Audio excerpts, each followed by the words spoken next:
What went into the decision to start Carter? Well, he needs to play. He went down to Henderson, got some games in. He's been practicing with us, so let's get him in there. He's eligible, so as I said, he needs reps. He needs starts. There's going to be a little bit of rust, so let's get going now. Saad in over Smith? Saad's in tonight, yeah. Holtz will be out.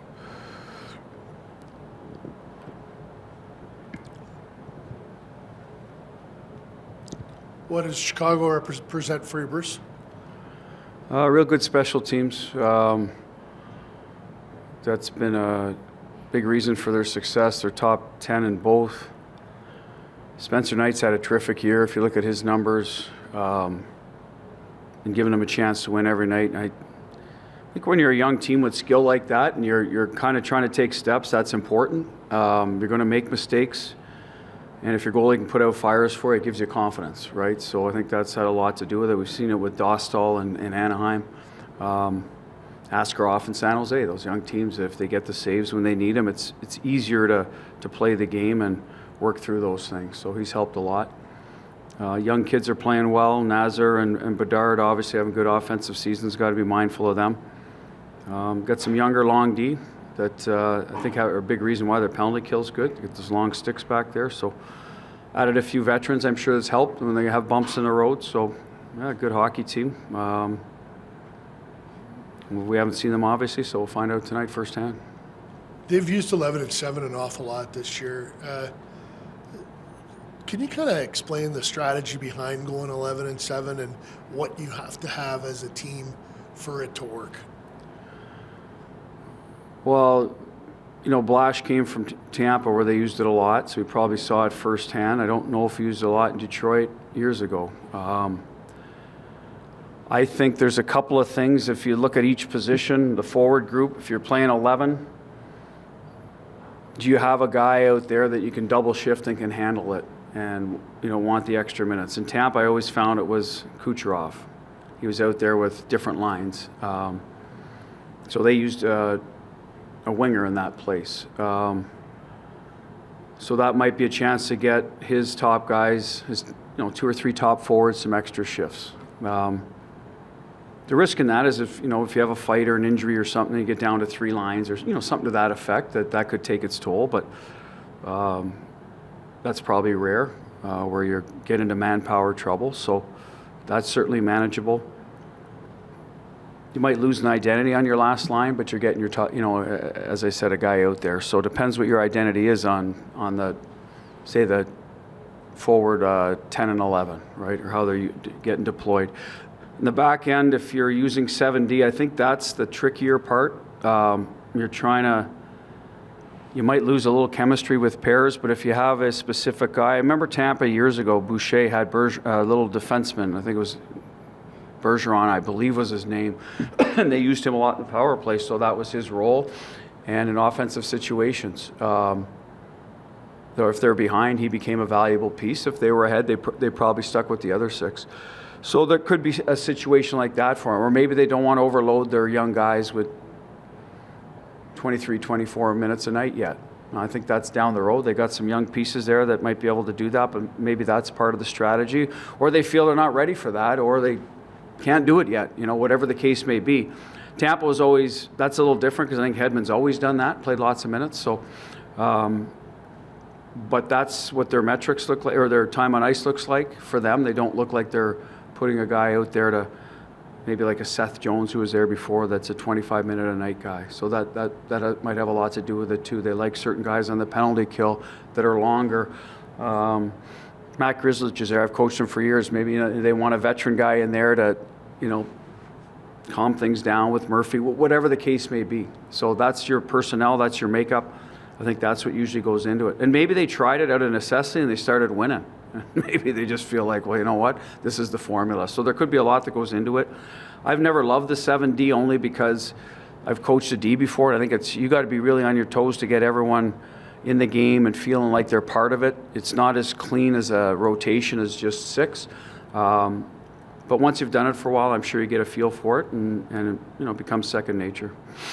You always try to play the same way in front of them, and doesn't necessarily who's who's back there as a goalie all the time, but like with communication and like puck handling, are there challenges with using 4 goalies in 2 months? Well, I mean, if you got a guy like Hanny out there who's from Boston and he's yelling at the goalie, over, and the goalie's like hearing over from Theo, that could be a challenge. I'm glad you guys got that one. That's good. So I guess there could be, but Hart's practiced enough with us that those calls should be getting better by now. There should be some level of natural communication. But yes, there could be. And the other part of that is some goalies will play deeper and some will be a little more challenging. So our D in front of the net, like do they, which goalies they might be bumping on accidentally. So that'll be part of it. On plays that go below the goal line quick, does a goalie a post-to-post inside, or does he get a little outside his post? So you don't want to be bumping into each other. So there'll be a little bit of that going on. But I don't think that'll take long. We're still playing the same way in what lanes we want to take away in the PK. It doesn't matter who the goalie is and how we're, sort of helping the goalie with our shot block technique. But the communication going back on pucks might be like some goalies know naturally, hey, Theo's going to beat whoever's there and he's probably going to come take it from the goalie, so to speak, whereas maybe other pairs are going to drop off. So there'll be a little bit of that continuity with playing with guys and getting to know their tendencies. I think, that would be the challenge. Other than that, I imagine there's, as I said, a few of those little things about positional play and how close you want to play to your goalie in terms of boxing out. And I think the goalies just communicate that to the D, to be quite honest. If they're all a little bit different, they're like, hey, I need to find the puck over. I'm always looking over my right shoulder, look for it, make sure you're pushing it. You know what I mean? Those things happen in the net front kind of battles. And that's where Carter, it'll be new to him. Because he hasn't played with our D-core live, and practice is hard to, you don't have that same intensity or urgency in those battles. I mean, training camp maybe a little bit, but he wasn't here for that. So that part will be hopefully something they get up to speed in a hurry. So I know you feel you've done some good things on the homestand and you break through with a win last game. How important now is to try to build on that, another one tonight, and then a big road trip coming up? Yeah, you don't want to get ahead of yourselves, Ghosh, but I think, as we said in November, we all wanted to win more games, but if you're looking at the positive, I thought our overall game in terms of growth was getting there. As a coach, looking at numbers after the eye test, going through the video, I felt we were taking steps. We had some overtimes that we needed to go our way to make it a positive sort of win month. But I like the way our game's trending, and hopefully our guys, got through a stretch where we were using 2 young goalies that hadn't. Now they've obviously played more as we went along. Our captain was out, Mark Stone, and we missed some people along there. Carly's been out, so now we're trying to build. Who are Howie's wingers now? We've seen with Marner and Stone. Is that a good? We're seeing some results from that. So can that stick, and can that give us better balance? Young kid Bowman comes in. Who's he best fit with? You're seeing him play with Jack and play well. So we're getting past a few of the uncertainties of our how we're going to respond to things, and our lineup's getting healthier. I'll put Carter in that mix too now that he's always healthy but now able to play. So hopefully that got us past that hurdle and got our attention, because when you're down a few people, your focus needs to be a little bit better. Guys you rely on, just aren't in there. Now they are. So we're hopefully that is their mentality. Hey, let's make up whatever ground we feel we maybe lost in November. Let's make it up in December. We've had a lot of home games here, and again, close ones that didn't go our way in terms of the overtime. So going on the road, New York, I think is always a good trip. It's New York, right? So I think the players, they enjoy going there. Yeah, maybe they're excited when they leave that part of it, knowing that when they get back home, Christmas is right around the corner. I think everyone gets excited about that. So that's a little bit of a hump you're over, I guess, this time of year. Theo, just maybe a thought here that team wrapping up a homestand. You broke through with a win the other day. Of big picture, you guys were over a quarter of the way through the season. Where you're at right now? Yeah, I think from a getting 2 points perspective, we didn't like our last month, but I think we had at least one in a majority of them. So, it's good to get a win last game. Kind of break through. I thought we had a solid third period where we didn't really give up much, and Lindy played great in that. So I think something to build off going onto the road, and kick off kind of the middle part of the season.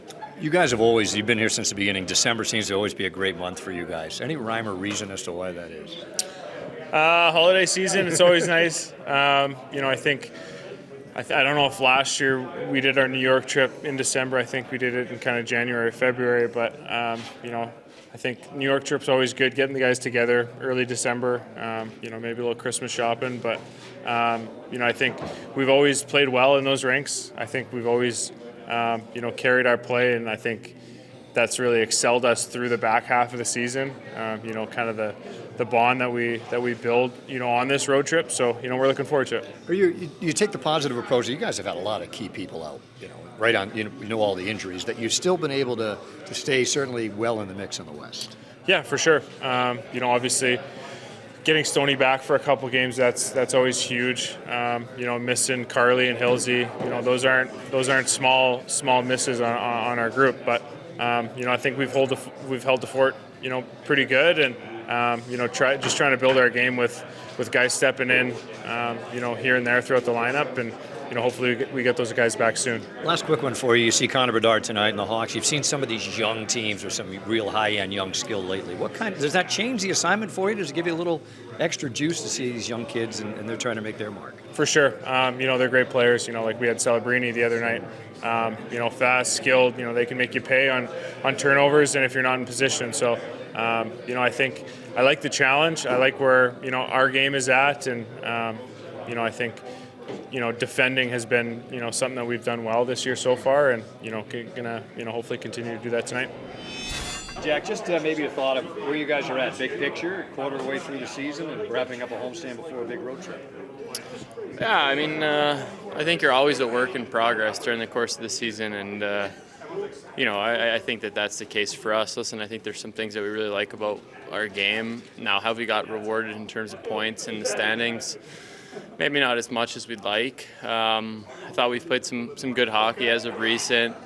You turn a couple of those overtime games into wins as opposed to losses, and maybe you're 4 or 5 points better, and things look a little bit different. But at the same time, I think that there's parts of our game that we want to continue to work on, and at the beginning of the season, the starts were a problem. We weren't really starting well. I thought as of recent, we've been starting better.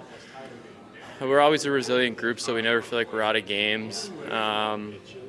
We've dealt with a few guys going out and getting some guys back. So, it's an 82-game marathon, and you're going to go through ups and downs over the course of the year. I think it's about how you manage them, and for us, it's a game at a time mentality. Continue to try and focus on things that we think we need to improve on, and I think that there's a lot of positives to take out of what we've done so far. But at the same time, we feel like there's a lot more that we want our game to evolve to, and we know what it needs to look like if we want to get to where we want to be.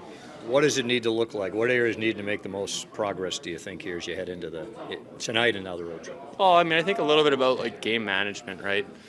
You think about the game the other night, it's 4-1, and then all of a sudden they score 2 at the end of the second, and we're taking a 1-goal lead into the third period, whereas we felt like we had kind of dominated the game a bit, and I think that there's been times in games where we've had really good stretches of hockey, and then followed it up with giving the other team an opportunity. So I think just making other teams earn everything they get, and we've always been a really good defensive team, and I think we've taken a lot of pride in that, and I think it's the same now. But just the little mistakes, it's mental lapses whether it's for just a few minutes for a shift here and there, and then the puck's in our net, right? And it seems like those have changed games for us at times, and so just trying to string together as much of a 60-minute effort. You're not going to be perfect for 60 minutes. That's what that's our game. But trying to string together as many good shifts as we can, and I give the guys a ton of credit. We give up 2 the other night in the second period, and then we're able to kind of put a clamp down in the third and give them too much, and we competed and battled, and we earned 2 points. So, but in those situations, just trying to figure out, okay, how can we extend this lead?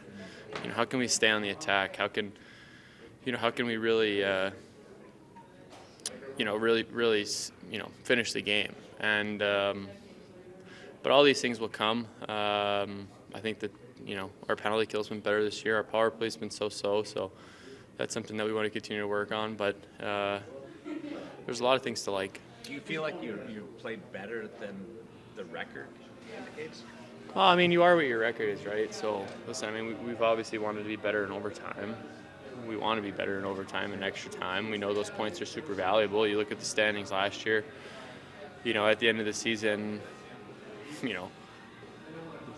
I think St. Louis ended up getting in by a point or 2, right? But at the end of the year, so every point matters, whether it's in extra time, whether it's in regulation, and we understand that. And we've had some bad bounces in overtime, and we've had some opportunities to win games where it would have translated to extra points for us, and we haven't. So,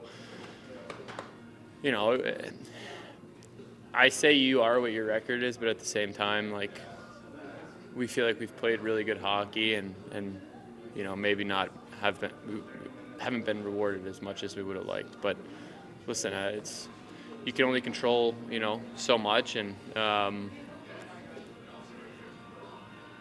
what's transpired, and the games that we've already played are behind us, and it's about looking ahead and trying to learn from what we've already done and see how we can be better for it. I was just curious, it wasn't that long ago, Jack, you were one of these young, highly touted kids trying to make your way into the league. Yeah. Last few games, you've seen Celebrini, you're going to see Bedard tonight. What's that like to be, have all that attention and want to try to, make good on that? Yeah, I mean, a lot of pressure comes with it, right? I'm sure on both of those guys, you get drafted at a high position to a team that's, maybe in terms of, where they are at that time, probably rebuilding, right? Looking ahead and get something going towards the future.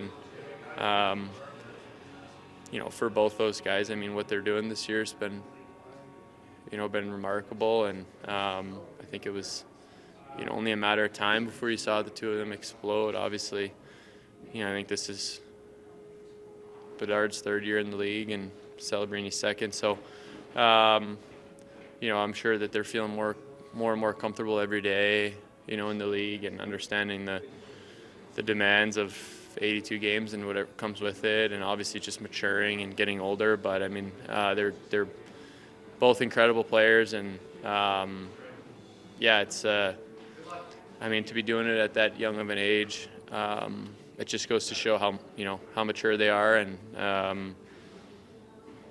I know I wasn't there when I was that age, so I mean, they're doing some great things, and tons of credit to them.